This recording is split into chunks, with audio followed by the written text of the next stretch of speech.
करती हूँ।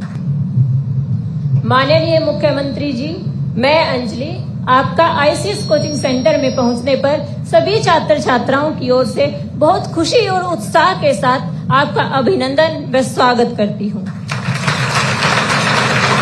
सर, मैं पिछले 3 वर्षों से HSSC की सरकारी नौकरियों की तैयारी कर रही हूँ। हरियाणा में बिना खर्च और बिना खर्ची की योजना वाकई काबिले तारीफ है। इसके कारण हरियाणा का प्रत्येक युवा जीवन भर आपका ऋणी रहेगा। सर, मैं एक विशेष विषय की तरफ आपका ध्यान केंद्रित करना चाहूंगी कि हरियाणा में भर्तियों का वार्षिक कैलेंडर जारी किया जाए, जैसे SSC, RRB, UPSC। सर, ये सभी भर्तियों का वार्षिक कैलेंडर जारी करते हैं। ठीक उसी प्रकार अगर साल की शुरुआत में ही हमें पता चल जाए किस डिपार्टमेंट में कितनी वैकेंसीज आएंगी, उनके फॉर्म कब तक भरवाए जाएंगे, पेपर कब होगा, रिजल्ट कब आएगा और उनकी ज्वाइनिंग कब तक करा ली जाएगी, अगर ये सब बातें सर हमें समय रहते पता चल जाती हैं तो हम अपनी तैयारी को एक समयबद्ध तरीके से एक नई दिशा दे सकते हैं। और मुझे पूरी उम्मीद है आप हमारी इस मांग को अवश्य पूरा करेंगे। सर, बहुत बहुत धन्यवाद। थैंक यू रुचि। आप सबको मैं बधाई देता हूं। आपने बहुत अच्छा क्वेश्चन किया है कैलेंडर के बारे में, क्योंकि अलग अलग जो वैकेंसीज आती हैं उन वैकेंसियों के कैलेंडर जारी होते हैं। अभी आपने देखा होगा 2026 का HPSC का हमने कैलेंडर जारी किया है पूरे साल भर का, किस समय पे क्या भर्ती होगी, कितनी आवश्यकता है। और उसके साथ साथ हमने हरियाणा स्टाफ सिलेक्शन कमीशन का भी कैलेंडर तैयार कर रहे हैं, जल्दी ही वो जारी होने वाला है। क्योंकि मैंने शुरू में ही इस बात को लेकर के हरियाणा स्टाफ सिलेक्शन कमीशन को कहा था कि आप अपना वार्षिक कैलेंडर जारी करें, जिससे कि बच्चों को पता लगना चाहिए कि कब किस समय पे हम नौकरी करने वाले हैं। परंतु इसके अंदर थोड़ा ये भी आता है कि जो हर महीने के एंड में लगभग कुछ हमारे कर्मचारी रिटायर होते हैं और उसकी पूरी की पूरी संख्या उस साल भर के अंदर जब हम देखते हैं, उसका साल का कैलेंडर हमने कहा कि वो नेक्स्ट ईयर्स के अंदर चला जाएगा, परंतु हमारे बच्चों को इसके बारे में पता हो। जल्दी ही जो रुचि आपने कहा है, ये हमारा जो हरियाणा स्टाफ सिलेक्शन कमीशन का कैलेंडर है वो जारी हो जाएगा और आपको बिल्कुल उसके बारे में अवगत रहेगा कि कितनी हमारी वैकेंसीज निकलने वाली हैं, कब कब वो भर्ती होगी।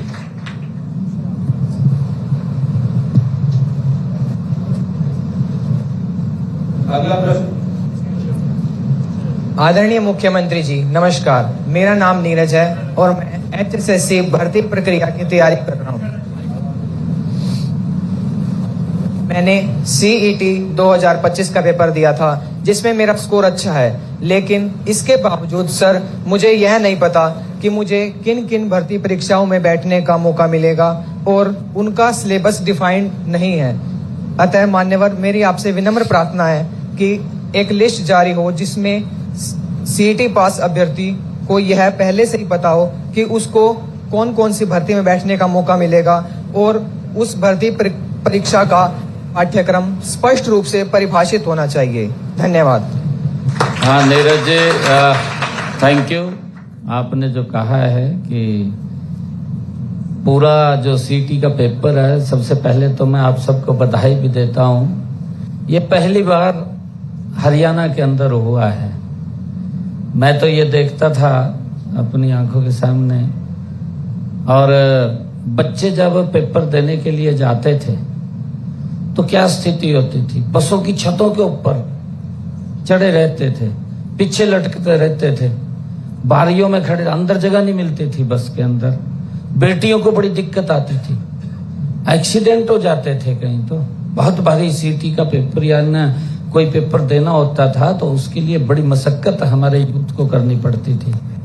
हमने इसको नीरज जी बड़े सिस्टमेटिक ढंग से किया। आपने देखा है अब की बार हर बच्चे को हमने पूरा रोड मैप हरियाणा का तैयार किया और ट्रांसपोर्ट को इसमें लगाया। हमारे पुलिस विभाग के अधिकारी भी लगे, उनको भी कहा कि अगर कोई बच्चा सेंटर से छूट जाता है या गलत सेंटर में चला जाता है तो उसको अपनी गाड़ी में लेकर के उस सेंटर तक पहुंचाने की कृपालता करें। ये मैंने स्पेशल उनको कहा कि अच्छा होगा कि वो बच्चे इधर उधर न घूमें।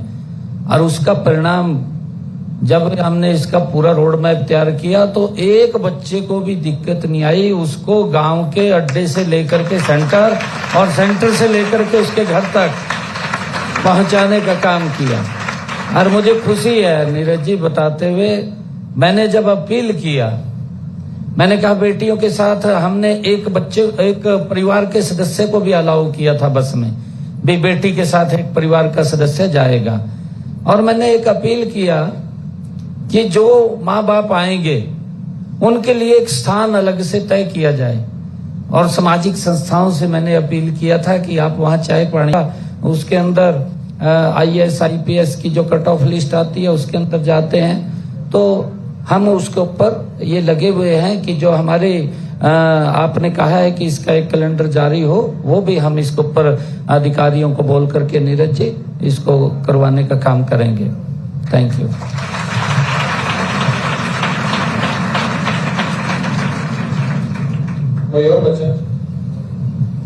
माननीय मुख्यमंत्री जी, मेरा नाम तनुज है सर। मैं गांव से रोज कोचिंग लेने के लिए शहर आता हूं सर। मेरी कोचिंग की फीस से कई गुना ज्यादा तो आने जाने का किराया लगता है।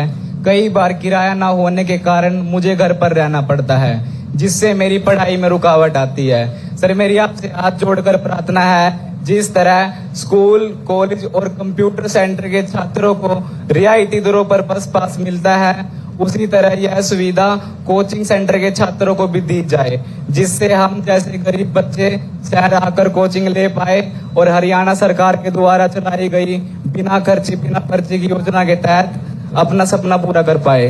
धन्यवाद। Thank you. तरुण तरुण तरुण ना? तनुज जी थैंक यू, आपने जो बात रखी है। वैसे मुझे खुशी है बताते हुए आप लोगों के बीच में कि हरियाणा ने अपने बच्चों को पढ़ाई के लिए, बेटियों को, बच्चों को पढ़ाई के लिए जाते हैं तो उनको 150 किलोमीटर का पास बसों में अलाउ किया है। 150 किलोमीटर तक वो आ जा सकते हैं पढ़ने के लिए।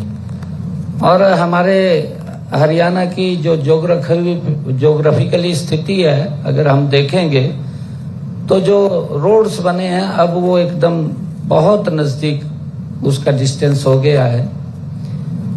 आपने जो कोचिंग सेंटर्स के लिए कहा है उसके अंदर हम इसको, मैं ICS को बधाई भी देता हूं, क्योंकि इतनी भारी संख्या के अंदर जिस प्रकार से बच्चों को एक दिशा और उनको कोचिंग दे करके अलग अलग बड़ी संख्या में बच्चे सिलेक्ट होते हैं, मेहनत करते हैं, तपस्या करते हैं, और उसका परिणाम है कि आप लगातार कोई भी भर्ती आती है, उस भर्ती में काफी संख्या में हमारे बच्चे उसमें सिलेक्ट होकर के जाते हैं। आपने जो विषय कहा है कि हमें भी इस तर्ज के ऊपर अलाउ किया जाए, तो इसके ऊपर जरूर हम विचार करेंगे। विचार करके एक बार पूछ करके जो आपकी मांग है, क्योंकि हमने जैसा सरकारी स्कूल या अन्य प्राइवेट स्कूल्स के अंदर बच्चे जाते हैं उनको पास अलाउ हमने किया है, तो यहाँ पर भी आप लोग जब कोचिंग लेने के लिए आते हैं तो आपको भी ये सुविधा मिले, उसको लेकर के हम जरूर बातचीत को इसको आगे बढ़ाएंगे।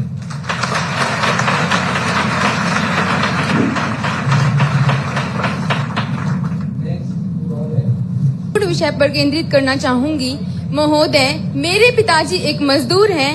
उनकी मासिक आय 10 से 12 हजार है। हम 3 भाई बहन हैं। बढ़ती महंगाई के चलते मेरे माता पिता द्वारा घर के खर्च के साथ साथ हमारी पढ़ाई का खर्च चलाना बहुत मुश्किल हो गया है। जैसे तैसे वो हमारी पढ़ाई का खर्च चला तो रहे हैं, लेकिन हमें कोचिंग सेंटर की फीस पर भी टैक्स देना पड़ता है। अगर कोचिंग सेंटर की फीस पर टैक्स ना लगे तो हमें फीस कम देनी पड़ेगी। महोदय, मेरी आपसे विनम्र प्रार्थना है कि चाहे स्कूल, कॉलेज या कोचिंग सेंटर, शिक्षा संस्थान पर GST ना लगे, ताकि गरीब से गरीब बच्चा भी बिना किसी आर्थिक बोझ के अपनी पढ़ाई पूरी कर सके। धन्यवाद। क्या नाम बताया बेटा? सोनू। हाँ सोनू बेटा, थैंक यू। आपने अच्छी बात की है कि कोचिंग सेंटर के अंदर जो टैक्स लगता है, वैसे तो मैं आपको बताना चाहता हूँ बेटा, हमारे जो स्कूल्स हैं, कॉलेजेज हैं, यूनिवर्सिटी है, कहीं पर भी एजुकेशन के ऊपर टैक्स नहीं लगता, टैक्स फ्री है। और ये अलग कोचिंग सेंटर्स हैं, क्योंकि उस परिधि के अंदर नहीं आते, यहाँ कोचिंग आप लोग लेते हैं। और जो टैक्स का विषय है, ये टैक्स का विषय ये जीएसटी काउंसिल का है, और जीएसटी काउंसिल का मैं सदस्य भी हूँ, क्योंकि वित्त मंत्री के नाते देश के जो वित्त मंत्री होते हैं वो वित्त मंत्री उस काउंसिल के सदस्य होते हैं। जो पूरे देश की काउंसिल बनी होती है, पूरे देश के जो वित्त मंत्री हैं, वित्त मंत्री उस काउंसिल का मेंबर होता है, और जो हमारी वित्त मंत्री होता है वो वित्त मंत्री उसका चेयरमैन होता है। और उस निमित्त लगभग हर 3 महीने के अंदर एक बार उस जीएसटी काउंसिल की पूरे देश भर के लोगों के साथ बैठ करके मीटिंग भी होती है। वो अपने अपने सुझाव देते हैं। कहीं ऐसे हमारे वस्तु होती हैं जिसको डिमांड करते हैं कि लोग इसके ऊपर टैक्स नहीं होना चाहिए, या ये टैक्स इसके ऊपर कम करना चाहिए, या कोई टैक्स से बाहर करना चाहिए।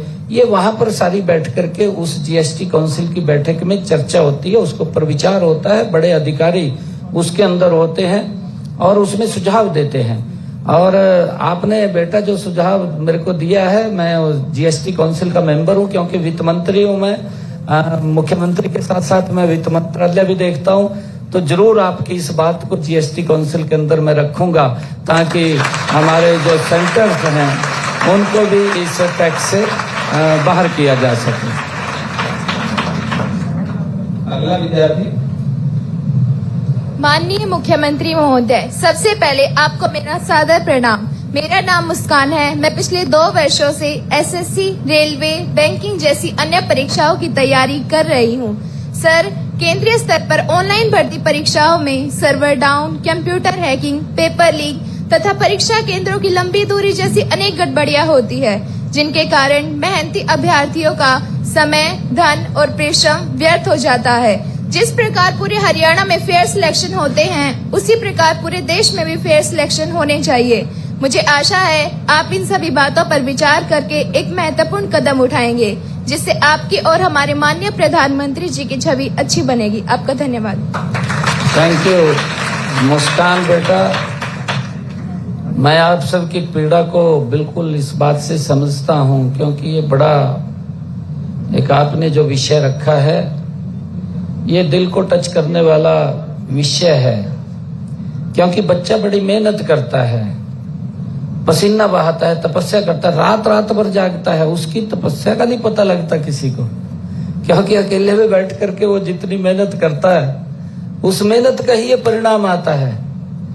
और जब ये इस प्रकार के घटनाक्रम होते हैं कि पेपर लीक हो गया, तो बच्चे के ऊपर एक बहुत बड़ा दुखों का पहाड़ अगर कहें हम, वो दिक्कत खड़ी होती है उसके सामने। परंतु इसके अंदर बेटा मैं एक बात आप लोगों से जरूर करना चाहूंगा, क्योंकि आपने ऐसा विषय जो रखा है पेपर लीक का, ये घटनाएं लंबे समय से चल रही हैं, आज तक इसके ऊपर चर्चा नहीं की गई। लोकसभा के अंदर 1986 के अंदर एक कानून बनाया, उससे फर्क पड़ा। हमने हरियाणा के अंदर पेपर लीक को लेकर के कानून बनाया, उसके अंदर सजा का प्रावधान किया गया। और कोई अगर इस के अंदर शामिल होता है कि पेपर लीक कोई गिरोह बना हुआ है, या कोई पेपर को बाहर जारी करता है, तो उसके खिलाफ सख्त कार्रवाई कर सके। क्योंकि ये घटनाक्रम फिर हुआ